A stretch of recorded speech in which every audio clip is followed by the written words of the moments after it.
Pernah nggak sih Anda lihat grafik saham yang naik turunnya gila-gilaan, terus bertanya-tanya, ini sebenarnya lagi ada apa sih? Nah, hari ini kita bakal coba bareng-bareng belajar membaca bahasa rahasia di balik garis-garis itu. Nah, ini dia pertanyaan utamanya. Semua naik turun ini tuh cuma acak aja atau jangan-jangan ada polanya? Ada sesuatu yang bisa kita baca? Inilah teka-teki yang coba dipecahkan oleh analisis teknis. Kalau kita lihat pertama kali, jujur aja deh, grafik pasar itu kelihatannya, ya ampun, kayak coretan anak kecil kan? Gampang banget buat ngerasa tersesat di lautan data ini. Tapi, gimana kalau kita coba lihat dari sisi lain? Gimana kalau grafik ini sebenarnya lagi cerita? Sebuah cerita besar tentang harapan, ketakutan, dan keserakahan dari ribuan orang yang bertemu di satu tempat, pasar. Oke, sekarang kita bedah lebih dalam lagi ya. Mari kita mulai dengan mendefinisikan apa sih sebenarnya analisis teknis itu. Charles H. Dow, ini nih dia nih, bapaknya analisis teknis. Langsung to the point, intinya apa? Psikologi. Kutipan ini ngingetin kita kalau pasar itu ya digerakin sama emosi manusia. Harapan kita, ketakutan kita, bukan cuma angka-angka mati. Nah, ini dia definisi bakunya. Jadi, analis teknis itu kerjanya mempelajari masa lalu pasar. Lewat grafik tentunya, buat cari petunjuk harga selanjutnya mau kemana. Keren ya? Udah kayak detektif finansial gitu. Analisis ini tuh berdiri di atas 3 pilar utama. Pertama, semua berita, data, sentimen, itu udah termasuk di dalam harga. Pasar tahu segalanya. Kedua, harga itu nggak gerak ngawur, tapi ada polanya, ada trennya, bisa naik, turun, atau datar aja. Dan yang ketiga, ini yang paling penting. Karena sifat manusia itu gitu-gitu aja dari dulu, ya pola-pola di masa lalu kemungkinan besar bakal keulang lagi. Sip, sekarang kita masih ke bagian praktisnya. Gimana sih cara kita membaca bahasa paling dasar dari sebuah grafik, yaitu arah tren utamanya? Pasar yang lagi naik atau bull market itu biasanya punya siklus hidupnya sendiri. Awalnya tuh cuma optimis tipis-tipis aja, ada harapan dikit.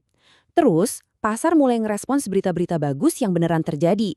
Nah, ujung-ujungnya sering banget ditutup sama spekulasi gila-gilaan, di mana semua orang udah terlalu pede dan pestanya kelewat meriah.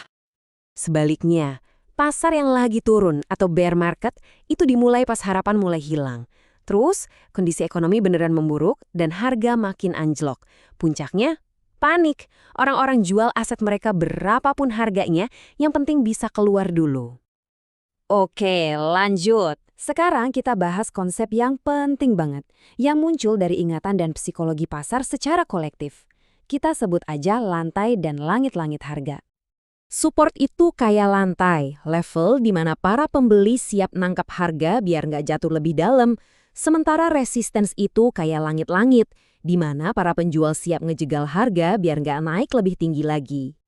Nah, ini dia nih analogi yang keren banget dan gampang diingat. Cara harga deketin sebuah level itu penting banget loh. Gerakan yang cepat dan penuh tenaga punya peluang lebih besar buat mendobrak pintu resistance daripada gerakan yang pelan dan udah kehabisan bensin. Zona-zona ini tuh bukan sekedar garis tipis di atas kertas ya. Kekuatannya bisa bertambah. Coba bayangin, pas sebuah trend line ketemu sama moving average di level yang sama, wah itu kayak kita nambahin lapisan baja di atap. Jadi penghalang yang jauh lebih kuat. Oke, kita udah paham soal support dan resistance. Sekarang, ayo kita lihat salah satu alat yang dipakai analis buat ngukur atau menebak. Seberapa kuat sih sebuah tren itu? Indikator momentum ini unik. Dia nggak ngasih tahu kita soal harga, tapi soal semangat di balik pergerakan harga. Apakah gerakannya ini didukung tenaga yang kuat atau malah udah lemes? Ini kayak kita ngintip seberapa dalam pedal gas pasar lagi diinjek. Dan ini nih salah satu contoh sinyal peringatan klasik. Harganya terus naik, bikin rekor baru, tapi momentum di baliknya malah makin loyo. Inilah yang disebut divergensi negatif. Tanda kalau kenaikan ini mungkin nggak bakal awet. Persis kayak mobil yang masih melaju kencang, tapi mesinnya udah mulai batuk-batuk. Yuk kita tarik lagi semuanya ke ide utamanya. Pada dasarnya, analisis teknis itu soal memahami gimana manusia berperilaku saat mereka lagi rame-rame. Kutipan ini kena banget. Ini intisari dari sentimen pasar. Pas semua orang udah optimis banget atau pesimis banget, sampai nggak ada yang beda pendapat. Nah, justru itu seringkali jadi tanda kalau pasar mau balik arah. Ini saatnya kita jadi sedikit curiga.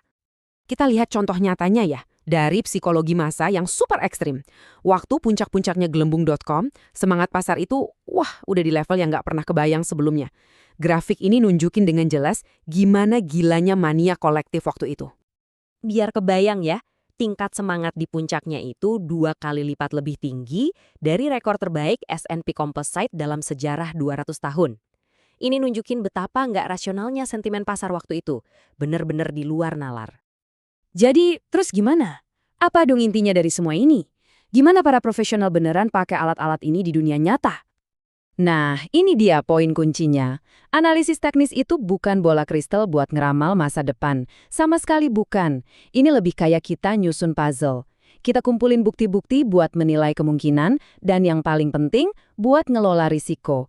Ini lebih ke seni, butuh interpretasi, bukan ilmu pasti yang saklek. Dan ini membawa kita ke sebuah pertanyaan terakhir. Buat kita renungkan, kalau pergerakan pasar itu pada akhirnya cerminan dari psikologi kita semua harapan dan ketakutan kita, pertanyaan sesungguhnya adalah, apa kita bisa benar-benar memprediksi diri kita sendiri?